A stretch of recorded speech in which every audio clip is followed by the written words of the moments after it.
Morning, Facebook. I thought I'd do a bit of a live today about experience. People ask me all the time, they say, Matt, why do you get so irate? Why are you so passionate about things?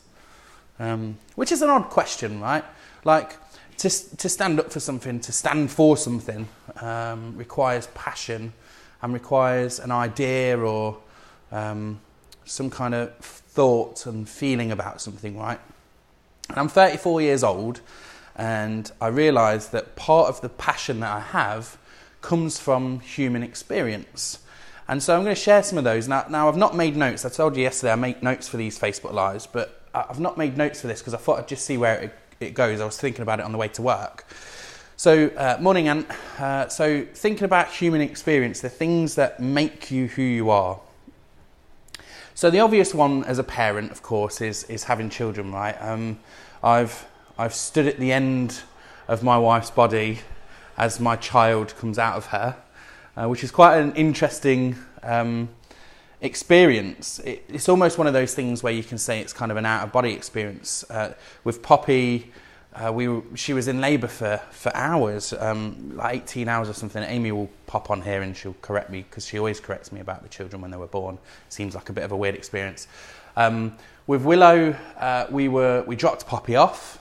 We drove to the hospital. Amy's waters broke, and she crawled into the hospital and on her all fours, and she had the baby in 7 minutes. I was parked in the 10-minute drop off, and Willow came out just ridiculously quick. We didn't know whether it was a boy or girl, and I was just past this baby. Amy's on all fours. It was just horrendously amazing at the same time, you know. What a life-changing experience. And that was my second child. I'd already experienced this once, but it was completely different. So they're the kind of things. Then there's marriage, of course. You get married. I was ill. I had gastroenteritis on my wedding day. I'd got loads of food that I wanted to have, but I couldn't eat very much. I was stone cold sober when I did my first dance. I hate dancing without a drink anyway. Then there's other things. So going to New York, standing at the top. Wherever I go, whenever I travel anywhere, I always try to go to the highest building wherever I go to. So I've been to Singapore and been to that sort. I'm sure it's 71 floors. One World Trade Center, I've been to the top of that. I went with Amy, thankfully, on that one. A lot of these experiences I have on my own because it's for work. But with One World Trade, we went and had a meal at the top of that. Been to the top of the Rock, Empire State Building. And then there's other kind of experiences. Liquidating my first company, right? So I failed with that company in some ways. I chose to liquidate it. But in some ways you look at that and you think that's a failure, but it gives you a bit of experience. You understand a little bit about what's going on there. Having debt collectors at my house, that was an interesting experience. When we had our first child, having people come and say they're taking your shit, you know, that gives you something that says, I can't let this be the position that I'm in again. And then of course we've got future experiences coming. We're buying our first house. The delight, the excitement that I have about that situation is beyond me, really. And you know, having family holidays and all that kind of thing. And you'll notice that not a lot of this is about business, but it relates, right? Because when you want to show your passion and your excitement, and you know, when you stand for something, it comes from your personal experience. It's not always about business. I do these Facebook Lives to sort of connect with business people. I only really have a Facebook to connect with business people. There's a few friends I've got on here as well.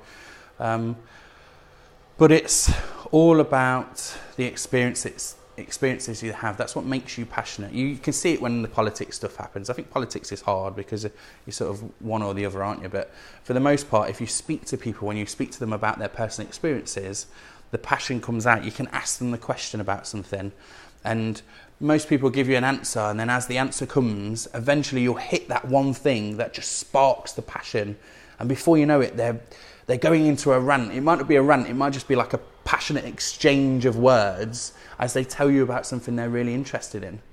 And that's a wonderful thing. So when people say to me, why are you so passionate? Why do you let these things bother you? Or why does it get to you so much? It's because in some way, whatever it is that I'm reading or that I have feelings about, it comes from those personal experiences. This is why I love this thing so much. And you'll find it, you know, if you think that I'm rambling a little bit, maybe I am, but go watch football or look at football supporters, their passion, the experiences they have. You know, I'll speak to people and my wife says to me all the time, she's like, oh, why do you go to the pub to watch football? Or why do you need to go to the game? Why don't you just watch it on TV? And there's a feeling you get, right? When you're standing in the terraces or you're sitting in the seats in the stadiums as they are now, I guess, there's a feeling you get around the experience that you're having, and that gives you a bit of passion. There's things that I've heard people say at football games that I've seen them, they're reasonable, normal people. When they get to football games, they turn into this strange version of themselves. But it's all about the experience. It's all about being passionate and strong-willed about something. Much better that, right, than being boring. That's how I see it. Okay, let's look at the comments. Corey, you really are one of my faves, successfuls. I remember showing our woes, worrying. It's about growth. Yeah, so me and Corey used to share a car on the way home. We both worked in a job we really didn't like, and we used to moan about that a lot on the way home, but not anymore, Corey, right? Morning, oh, sugar. Let's just read this one. Oh, sugar, it's all gone wrong. Let's see what Ben has to say. Morning, why am I so passionate? Because I love what I do, and the praise I get is amazing. Being disabled and in business inspires so many. Yeah, absolutely, Ben. And I think I talked about the praise yesterday. We're putting a wedding album from a photography gig. I know you do wedding stuff as well. We're putting that out today, sent it to the bride, and we can't wait because we're really excited. We genuinely believe the photos that we've taken at this wedding are the best ones we've ever done. So we're really excited for them to see them. The bride looked beautiful. She was constantly laughing. All the guests were laughing. It's a really happy, jolly wedding. I know most of them are, but some of them cannot be like that as well. So we really captured that, we think. So we're really excited about that. And yeah, of course, loving what you do is a way to describe it. But I feel like even the description of that, saying I love what I do, doesn't really like transfer. It doesn't tell anybody anything. I love what I do. Yeah, you know, it's so passive almost. Whereas when you start speaking to people as to why, you know, you've probably heard that thing, like, you know, you ask the question why 5 times and you get to the real answer. When you ask people that question and you get to the end of the why, then the passion really comes out. And it's not just because you love what you do. There's more to it than that. There's so much more. There's so much more in the when you explain it, I think. But the easiest way to sort of wrap that up is saying I love what I do. And the answer to the question, I've found that I am more passionate about my charity. It's something I haven't ever felt before.